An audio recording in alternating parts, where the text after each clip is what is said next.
Good day, learners, and welcome back to my channel. In this video, we are going to discuss another new lesson in Life and Works of Rizal.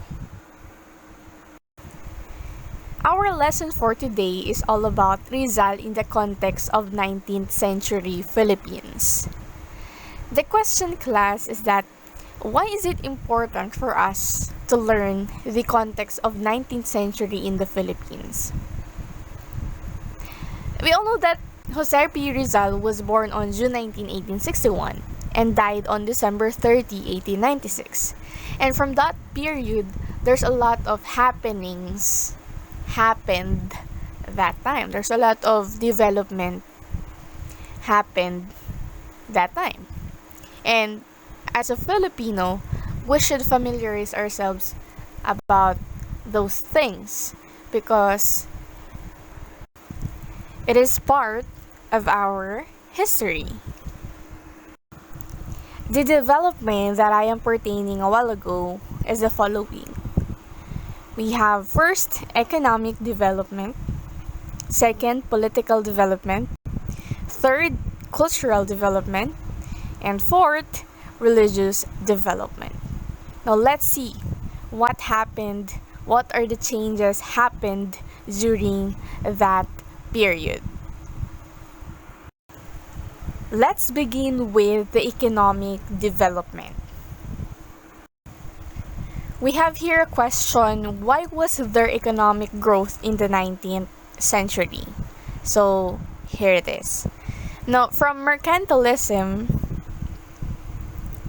when we say mercantilism, it's like an economic system used to unify and increase the power and monetary wealth of a country by strict government regulation of trade and foreign trading monopolies. That is what we call mercantilism.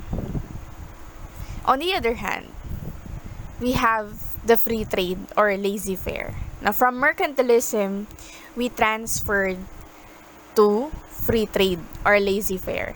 And when we say laissez-faire, it is roughly translates from French word, no, to mean let do or leave alone.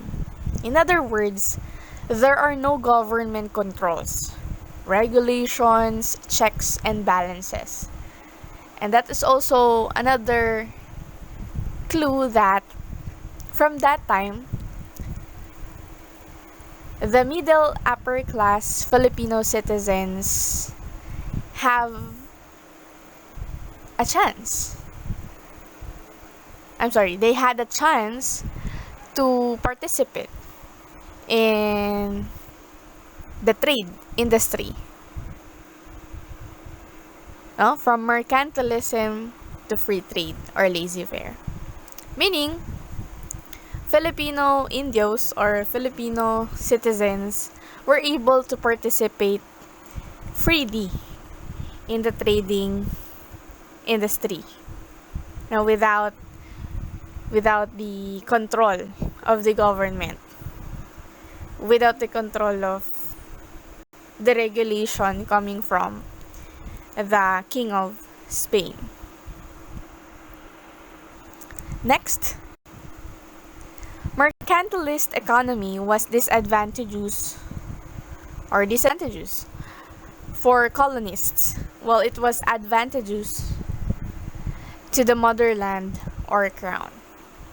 Now, before the Philippines or the Filipino people had a chance to participate in free trade, now before that, they experienced the challenge and of course the hardships dealing with mercantilism.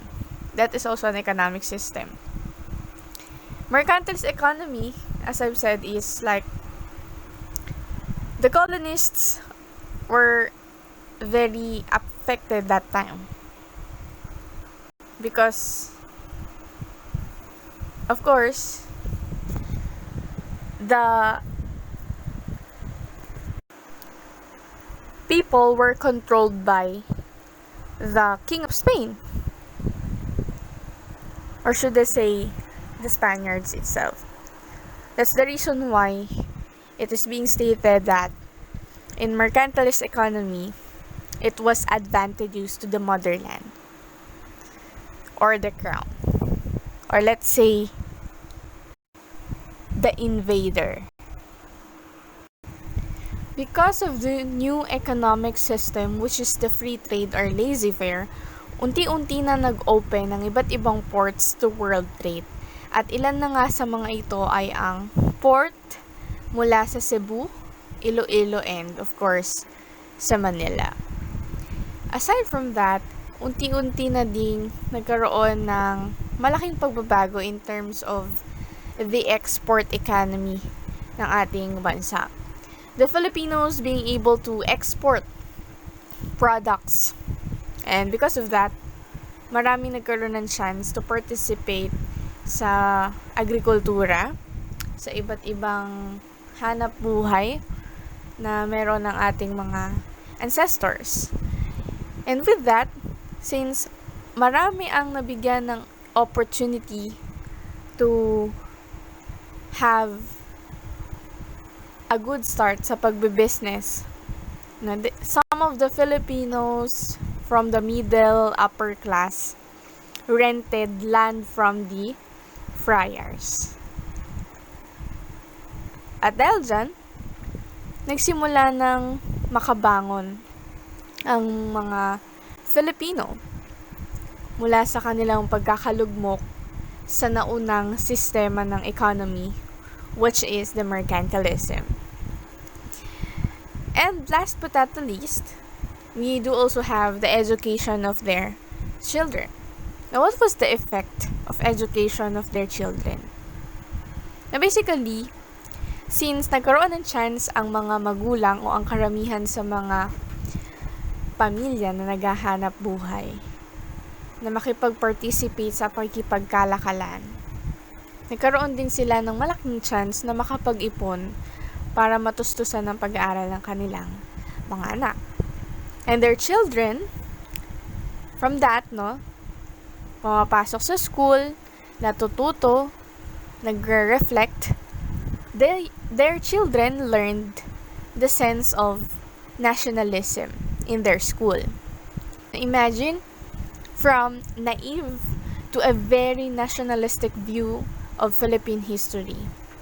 With that, they were able to see the wrongdoings of the government, and even the Spanish friars, and etc. Now, the children, the Filipino children from that time, were able to be the catalyst.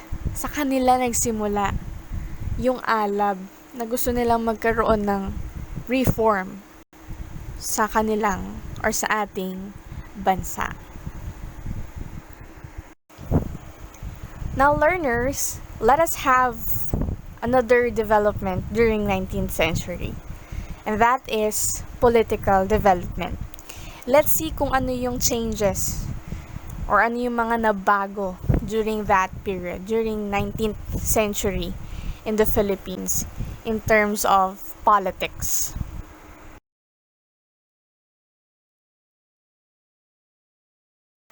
What was the political situation in Spain during the 19th century? Basically, during that time, there was a struggle between the liberals and conservatives.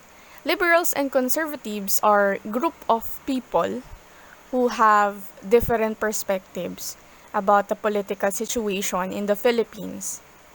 Now, liberals, these are the people who wanted for democracy. They want kalayaan, wherein they also wanted to vote for their leaders because they believe na meron silang malaking role in electing leaders.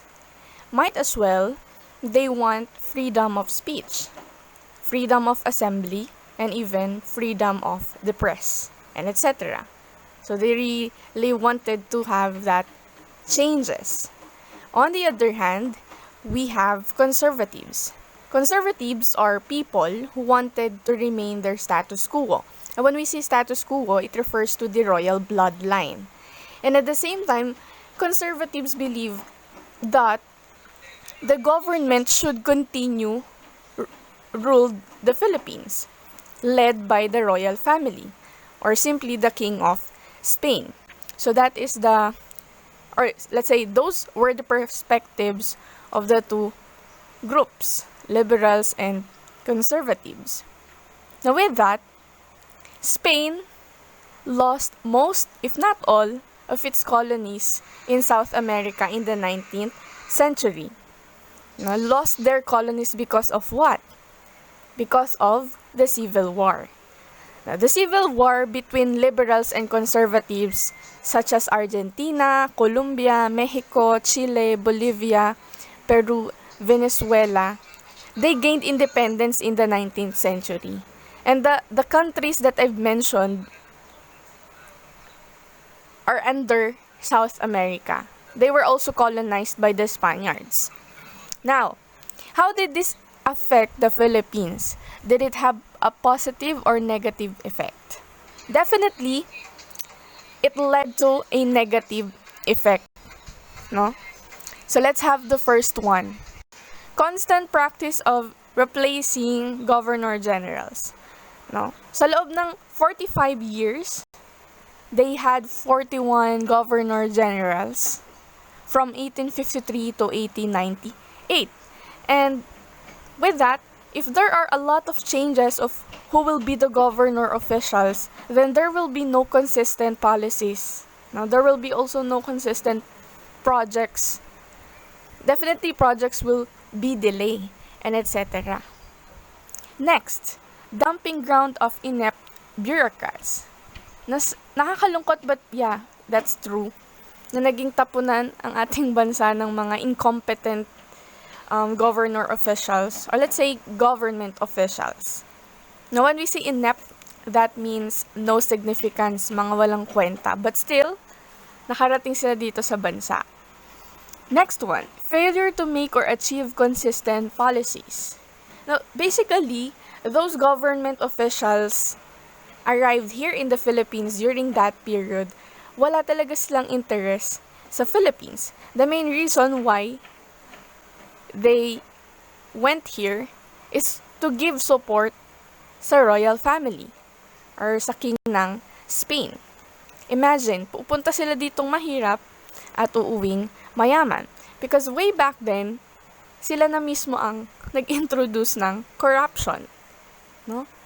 Nagre-reflect pa din ang corruption up until now. Another one, failure to make or achieve consistent policies. That's right. Because of the constant practice of replacing governor generals, they had a challenge in terms of achieving policies. There was also political instability. And when we say political instability, it is the propensity of a government collapse, either because of conflicts or rampant competition between various political parties. And yan, nag-exist yan way back then. Agawan ng power sa gobyerno. O might as well sa simbahan. By and large, there was rampant graft and corruption typified by the following. Number 1, failure to provide for the basic needs like public works, schools, and peace and order. Since a while ago, I've mentioned that in span of 45 years, nagkaroon ng 41 governor generals, no, from 1853 to 1898. Nagkaroon talaga ng constant practice of replacing governor generals. And with that, of course, nagkaroon ng malaking negatibong effect. At yun nga, hindi nakapag-provide ng ilan sa mga basic needs ng mga mamamayan. Like for example, good transportation, schools, even the public works, utilities, no, facilities, and etc. They failed to do that because of the constant replacing of governor generals. Hindi magkaroon-roon ng progress dahil apektado. Hindi lamang yung mga nasa sakupan but also yung mga magre-receive ng ilang basic needs. Another thing, taxes were never fully utilized. Remember, class, that during that time, even though nagkaroon ng conflict between replacing, of course, the governor generals, and of course, yung ibang mga organizations aiming for, of course, freedom, and etc., tuloy-tuloy pa din ang paniningil ng tax or buwis. Let me say, tributo. Pero, hindi naman na-fully utilized o hindi naman nagagamit ng maayos. At hindi ito napupunta sa tamang paglalaanan ng fund. That's the reason why nagkaroon sila ng failure na mag-provide ng ilang basic needs. Kahit na tuloy-tuloy yung pagbabayad ng tax, still, mess ang kinalabasan. Another thing, limited participation of Filipinos in government. Totoo yon during that time. Since we were colonized by the Spaniards, karamihan talaga sa mga government officials during that time ay purong mga Espanyol. No? There are mestizos or peninsulares or insulares, governor generals, even the Dominican friars, etc. No? Walang Filipino official Filipinos na mga opisyales during that time. Napaka-dalang. At sa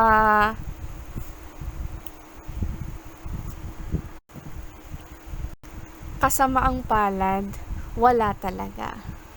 Lalo na kung ikaw ay isang Indio. And that's the reason why liberals really fought for their freedom during that time na mapakinggan yung kanilang hinaing. But then again, of course, dahil tayo nasasakupan ng mga dayuhan, ayaw nilang pakinggan yung ating hinaing. Because sa oras na pakinggan tayo ng mga ito, alam nila na babagsak sila. And these are the things, or these are the happenings. These were the happenings during that time in terms of politics, no? They clamored for change.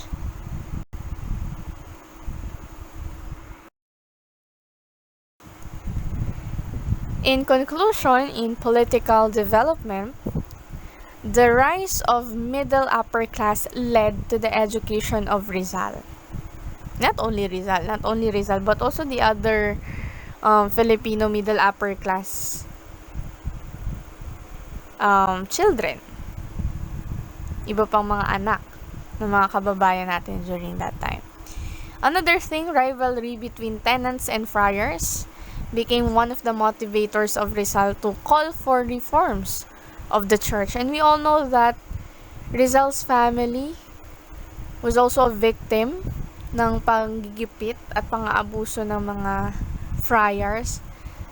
Dahil kung matatandaan or kung meron na kayong basic knowledge about the background of Rizal's family, ang kanyang pamilya ay tenant, no?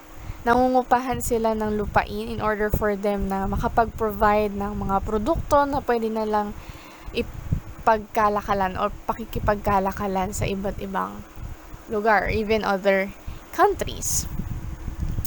At sa mga susunod nating aralin, definitely we'll talk about kung ano nga ba yung pinagnaanan ng pamilya ni Rizal sa mga friars na nanggipit sa kanila during that time.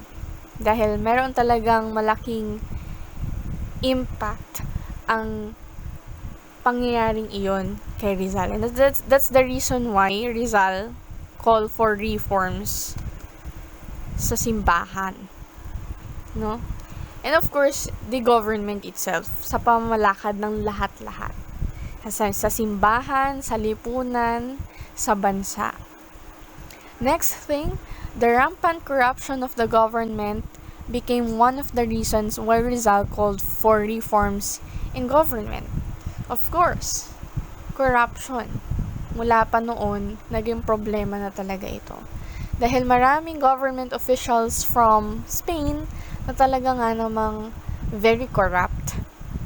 Bukod sa sobrang pagmamalupit, nangaabuso, nanggigipit pa, at nagnanakaw pa.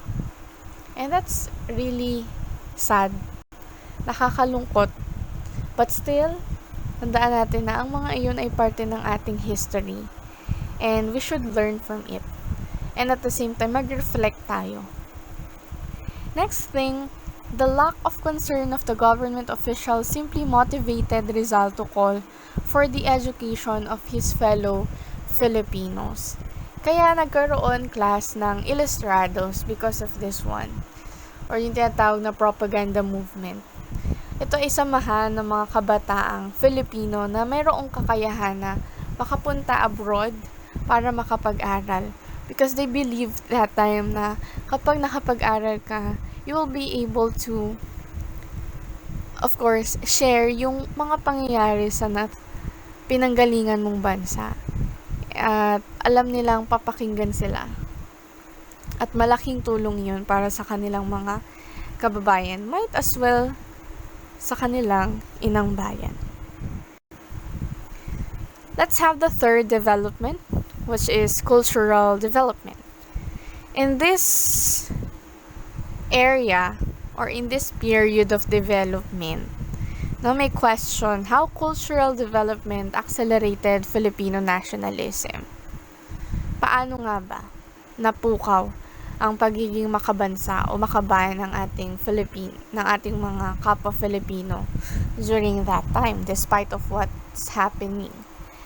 Now, when we talk about cultural development, the main focus here is education. No? Just like what I have said a while ago, meron tayong tinatawag na group of educated people who were responsible for this. And they were known as ilustrado. No? Which means enlightened ones. Sila ang tagapagbigay ng pag-asa sa kanilang mga kababayan during that time. Nakikibaka din sila during that time. And let's see what kind of movement they had or they did during that period. The ilustrado, otherwise known as the enlightened ones, were the educated class in Philippine society during the Spanish occupation. Now, they were instrumental in paving the way for the creation of the propaganda movement. And most of propaganda movement members are ilustrados, such as Jose Rizal, the Luna brothers, Juan Luna and Antonio Luna, Mariano Ponce, Graciano Lopez Haina. We also have Marcelo H. Del Pilar, and etc. So basically, they were the ilustrado or ilustrados. Sila yung nagtaguyod ng propaganda movement, no? They were responsible for acceleration of nationalism. Now, the rapid spread of higher education among middle and lower middle class Filipinos accelerated Filipino nationalism.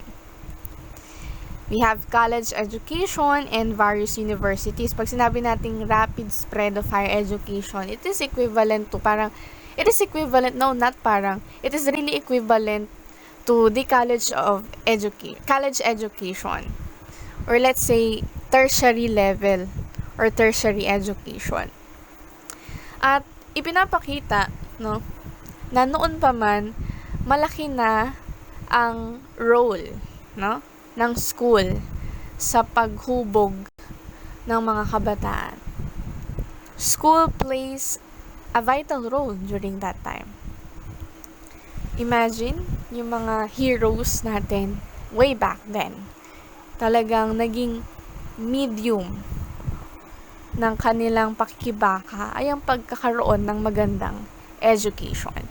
And that is really, really nice. And that's the reason why I admire them very, very much. Because kakaiba yung way nila ng pakikibaka. Now, class, since we are talking about education, we are talking about learning, no? We're talking about students here. I have a question, no? Who were the teachers of the Filipinos during that time? Who were the teachers? Or who were the educators of the Filipinos during that time? And let's see this. Let's see who were their teachers.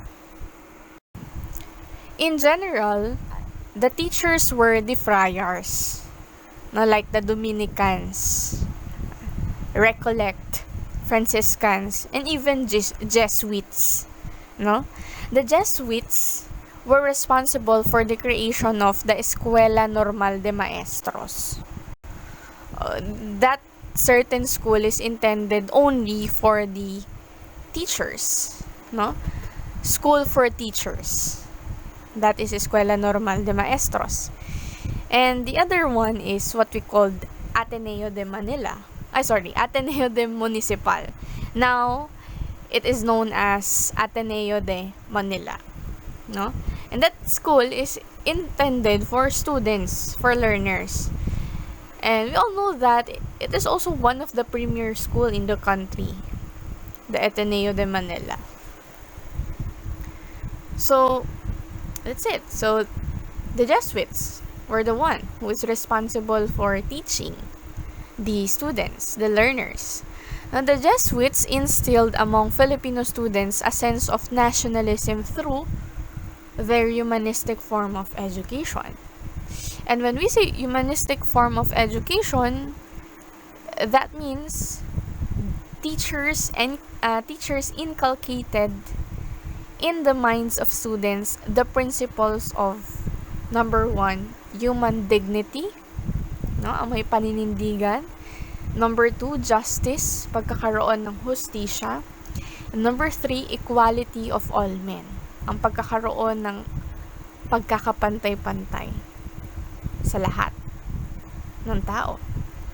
And that's it. They were called as the humanistic form of education. Yun yung kanilang 3 principles. Yun nga lang, class, no? The Jesuits or the teachers that time indirectly teach these principles.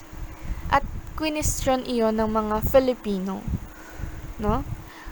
They were being taught by this principle, but then they realized na bakit hindi nila mai apply ito in real life. Bakit walang application na nangyayari, no? Itinuturo pero hindi nila na i-apply or hindi na i-apply in real life situation. Sinasabi nila na dapat ma-inculcate sa mind ng mga mag-aaral ang pagkakaroon ng paninindigan, having human dignity, pagkakaroon ng hustisya and equality, but still, ano yung ipinapakita nila during that time? Kabaliktaran. That means, nag-reflect ang mga Filipino students at that time na bakit ito yung itinuturo pero hindi naman nakikita, hindi naman naisa sa buhay. Nagko-contradict. At isa yan sa mga na-realize ni Dr. Jose Rizal. That is the reason why he decided, definitely, isa yun sa mga rason kung bakit siya nag-decide. Hindi yun yung main reason, no? Pero that is one of the reasons kung bakit siya nag-decide to go abroad at mag-aral. Because he realized na dapat mayroon pa akong matututunan. Dapat mas malalim pa yung matututunan ko. Pero bakit parang pinipigilan? Or may pumipigil? And that's it. And that's why he left Philippines. He went abroad and learned a lot of things na kung saan nakikita niya naman na umaayon ito in real life situation. The Jesuits were unlike the other friars who were educators but did not do too much to educate the Filipinos. Bakit? Bakit hindi sila ganun ka dedicated na magturo? Because they were jealous sa angking galing ng mga Filipino. Takot silang malamangan. At lubos nilang ipinagtataka during the time kung saan nagmula ang tatas ng kanilang kakayahan sa iba't ibang bagay. At isa nang sa mga estudyante nila na nagtataglay ng mga ganong characteristics ay walang iba kundi si Dr. Rizal. Instead na maging proud sila, most of the friars doubt why Filipinos doing well in school. And they treated Filipinos as threat. Naging banta for them, isang malaking banta na ang mga Indio ay mahusay, magaling, mabilis. Isa ito sa mga rason kung bakit, just like what I have said a while ago, umalis si Rizal sa Philippines. Dahil nararamdaman niya na parang may pumipigil. Na dapat marami pa siyang matututunan. Kasi yun nga, merong something within. And that's the reason why. Indirect nila itinuturo dahil takot silang pagdating ng araw na matuto, ang karamihan sa mga Indio ay lalabanan sila. At mapapaalis sila ng tuluyan sa bansa.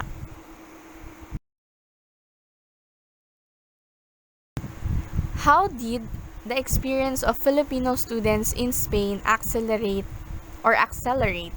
Filipino nationalism? Now, after experiencing liberties in Spain and noticing how it was different compared to the Philippines, they saw the backwardness of Spain compared to other European nations and saw how Spain cannot manage their own political problems. Now, pagdating ng karamihan ng mga ilustrados sa Espanya, let's say sa Madrid o sa Europa, they were able to compare their life in Spain and in Europe, wherein they realized how different it was. Nakita nila doon na bakit dito sa Europa, bakit dito sa Espanya, may kakayahan ng karamihan na mag-express, na mayroon silang kalayaan. Bakit sa bansa natin, hindi natin makita yon, hindi magawa ng mga kababayan natin. And with that, nagsimula na silang mag-reflect, lalong nag-alab yung kanilang pagnanais na magkaroon ng kalayaan ng bansa para magkaroon na sila ng, of course, identity, and at the same time, magkaroon ng change sa pamamalakad. At yun yung naging main goal ng karamihan sa mga estudyante. Ang dalhin ang liberties o ang liberty na nakita nila sa Espanya o sa Europa papunta sa kanilang sariling bansa. Next one. If there is liberty in Europe, bakit hindi natin dalhin sa Pinas? Actually, nabanggit yan sa movie na Ilustrado na pinagbidahan ni Alden Richards. And totoong isa yun sa mga dialogue na ibinato nung mag-usap-usap sina Jose Rizal at ang ilan sa kanyang mga kamag-aral. Interest in the Filipino past. Now, Filipinos instilled in their minds a sense of pride and national identity.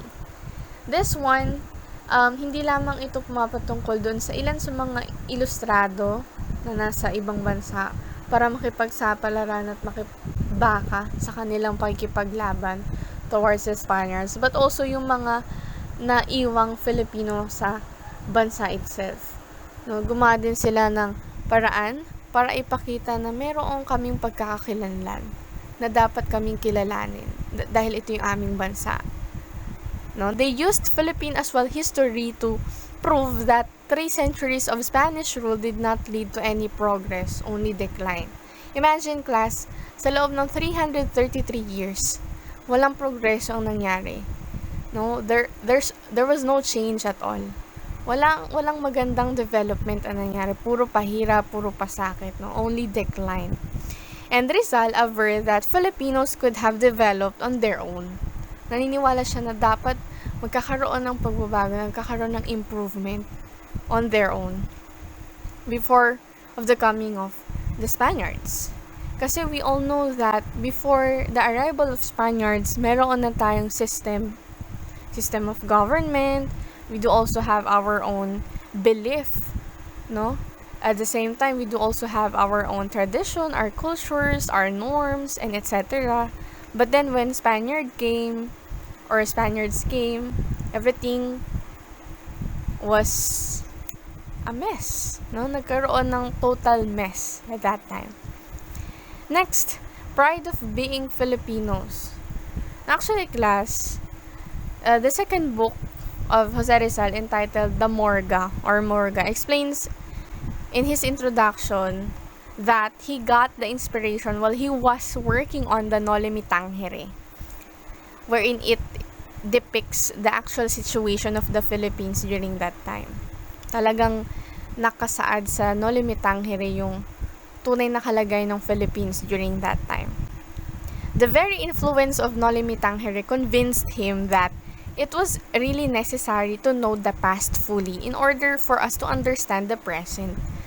And that thing na nabanggit ni Rizal sa kanyang ikalawang libro na Morga, if you're familiar with that, you can search it on the internet or I think sa National Library or wherever, mag-search lang kayo or maghanap sa mga library, you can do that para educate nyo din yung sarili nyo in terms of his second book. Tama yung nabanggit niya na at the same time, applicable pa rin yan up until now. That in order for you to understand the present, you should really learn or somehow know or familiarize the past fully. And with that, Filipinos realize the significance of pride of being Filipinos. Iba din kapag alam mo sa sarili mo that you have a pride of being a Filipino. At wala kang dapat ikahiya or wala kang dapat maramdaman na doubt or panghihina ng loob because of you are Filipino. Instead, dapat maging motivation mo yun to rise, maging motivation mo yun to show your identity. In conclusion, education awakened the minds of the Filipinos, of course. The experiences of Filipino students in Spain accelerated nationalism as they were able to experience liberties in Spain which they did not experience in the Philippines. That's the reason why gusto nilang dalhin yun dito sa Philippines during that time. The interest in the Filipino past led to the acceleration of Filipino nationalism. And those are the cultural development in the 19th century. Let's have the last development under religion, or let's say religious development.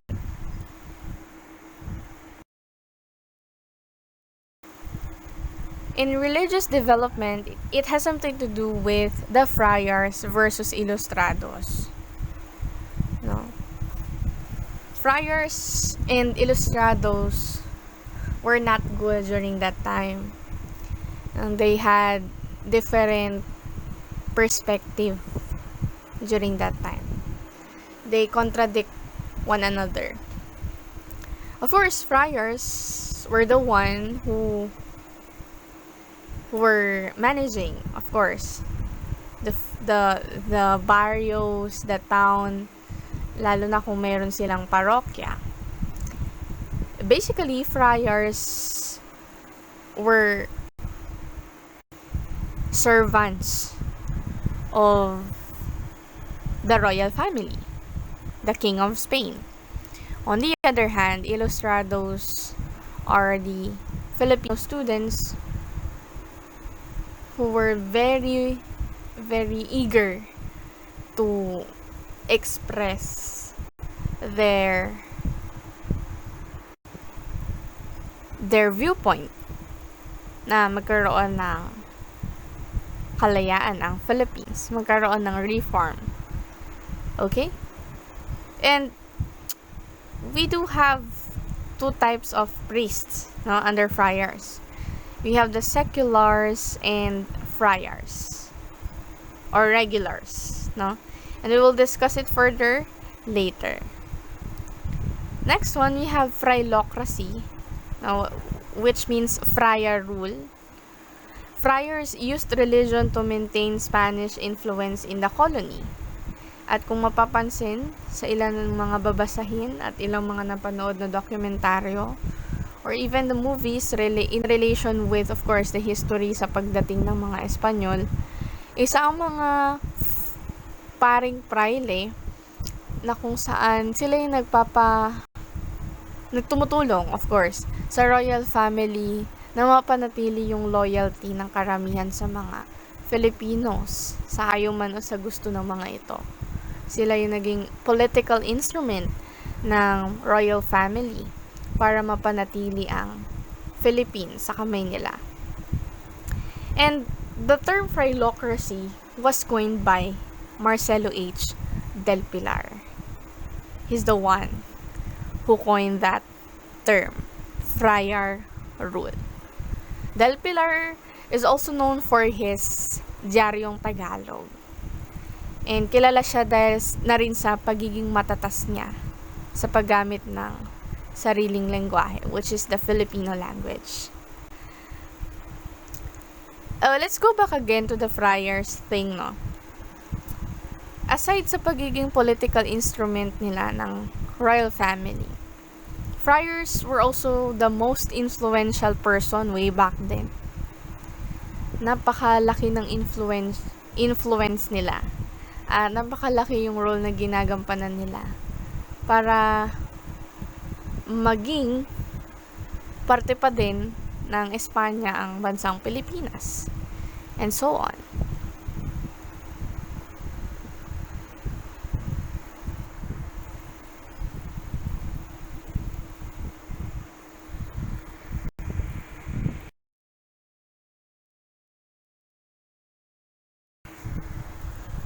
They were considered as the most evil of all men. Rizal considered them as his enemies. And the one that I am referring to is yung mga friars nga. No? Kasi nga, as I've said a while ago, matindi ang pinagdaanan ng Rizal family sa kamay ng mga paring praile. Dahil sa panggigipit sa mga ito at pang-abuso, etc. That's the reason why Rizal considered them as the most evil and at the same time, his number one enemy. No? More importantly, the friars were used as political instruments to maintain Filipino loyalty to Spain. Hence, they became the targets of the Ilustrados, of course. Next one, we have Patronato Real. An agreement between the Pope and the Spanish monarch which gave the Spanish monarch and its colonial authorities power over the church and clergy in the colonies. Now, nowadays, we segregate politics to religion as it is written in the Constitution. No, hindi makikialam ang Estado sa simbahan, maging ang simbahan sa Estado. Vice versa, hindi sila pwedeng makialam sa isa't isa. And that is what we call the separation of the church and the state. The reason why there is a union between the church and state is because of Patronato Real. Now, let's discuss a bit about the separation of the state and the church.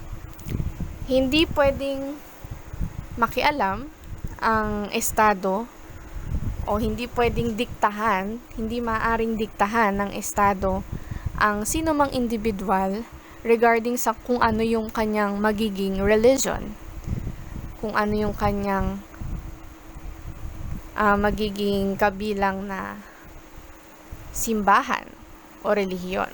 Hindi pwedeng makialam. On the other hand, hindi naman din pwedeng gamitin ng kahit anumang simbahan o any church or any religion ang pera ng bayan o ang kaban ng bayan gamit sa pag-promote ng nasabing religion or simbahan. And ayan ang isa sa mga mahalagang information about the separation of the church and state. Hindi pwedeng makailam ang Estado sa kung ano man ang magiging relihiyon na mapipili ng isang individual, at hindi rin pwedeng gamitin ng anumang relihiyon o anumang simbahan ang pera ng sambayanan o ang kaban ng bayan sa pag-promote ng nasabing simbahan or religion. And that's again what we called the separation of church and state. Of course, pag-usapang religious development, may uugnay na natin kaagad dito ang tatlong paring martyr, which is the Gombursa. No, let's have Father Jose Burgos. Father Jose Burgos continued what Father Pedro Pelaez started. And I am referring to the Secularization Controversy. Nagkaroon ng matindihang pakikibaka si Father Jose Burgos in terms of this controversy. No? Way back kanina, nagkaroon tayo ng, minention ko yung two types of friars. And we have, number one, the regular friar, and the other one is the secular friars. Now, regulars were the friars na kung saan ang kanilang main goal is to spread gospel and be a missionary. And they were mostly Spaniards. No, regulars are Spaniards whose main goal is to spread gospel and be a missionary. The second type of priest or friar is what we call secular friars. They were the one who handle or administer the church. Simply, they were the administrators ng bawat simbahan. And they were Filipino priests. Nagkaroon ng conflict during that time dahil noong mga panahon na nagkaroon ng kakulangan sa magiging administrator or magiging taga-handle ng bawat simbahan. Isinubstitute ang ilang mga regular friars sa ilang mga simbahan na dapat ang mag-aasikasa ay mga secular priest. Pero dahil kulang nga sa magiging tao sa bawat simbahan, napagdesisyonan na ang ilan sa mga regular friars ay pansamantala munang mag-a-administer ng church. Nagkaroon ng conflict dahil noong mga panahon na kung saan maraming secular priests ang nangangailangan ng kanilang serbisyo. Maraming secular priests na ang dapat mai-assign sa bawat simbahan. Ayaw naman nang umalis ng mga regular friars.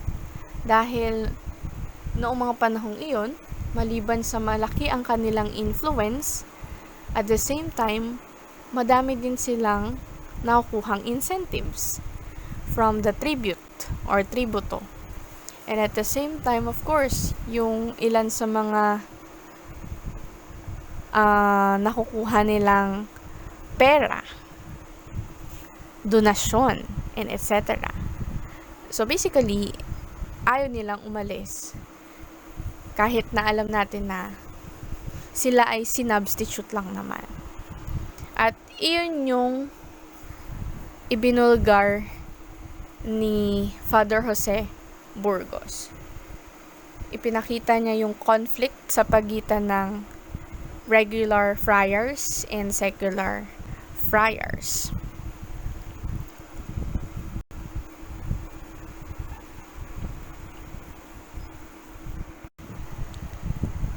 He fought for equality between regulars and seculars. No, instead, imbes na magkaroon siya ng imbes na kampihan niya ang isa sa mga ito, ang kanyang naging main goal is to fought for equality, no?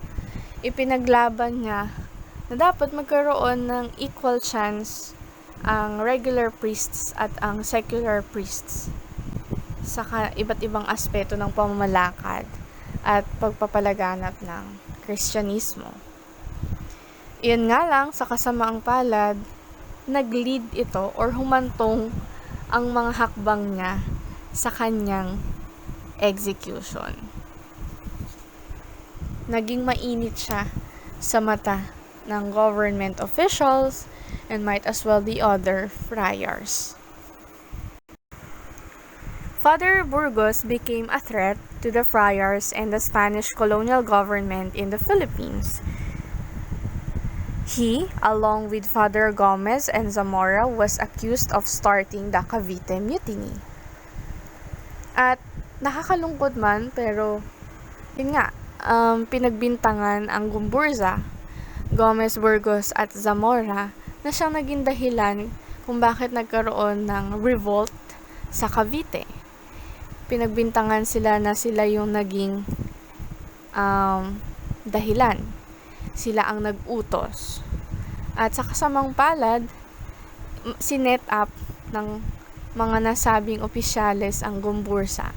Kumuha sila ng magiging kasabwat nila na siyang magiging witness, testify laban sa tatlong paring martir. At ito ay pinangalanang or nagngangalang Saldua, na after mag-testify sa tatlong paring martir at after nilang mabitay or mabugarote, in-execute din ang nasabing witness. So, sa part na yun, talagang planadong-planado at walang makapaglaglag sa nasabing kasunduan. Ibig sabihin, hindi naman talaga napatunayan na ang Gumburza ang naging dahilan or ang nag-utos kung bakit nagkaroon ng mutiny sa Cavite. Now, according to witness, executed order, Gomez, inilarawan siya na kalmado lamang. Si Zamora, inilarawan siya na dead inside. Nagkataon na noong nagkaroon ng mutiny sa Cavite, nandoon siya. Kaya maaring isa din siya sa mga napagbintangan. At ang huling in-execute ay si Burgos, na kung saan siya yung pinaka-main target. And dinescribe na he was crying like a child during that time. He prayed as well and forgave the executors. Now, many Filipinos saw the execution. And even Pasiano, nabalitaan niya yon.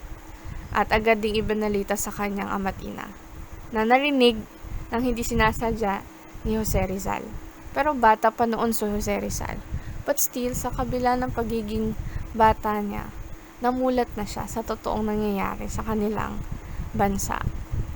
No? Another thing, those who sympathize will be exiled as well. Ganon katindi ang mga pari, even government officials during that time. Kaya, tikom ang karamihan sa mga kababayan natin ng mga panahon iyon. Kahit na alam nila na inosente talaga ang tatlong paring martir. In-execute sila hindi naaayon sa kanilang acronym na Gumburza, no? Naunang in-execute si Gomez, ikalawa si Zamora, at panghuli ay si Jose Burgos. Father Jose Burgos.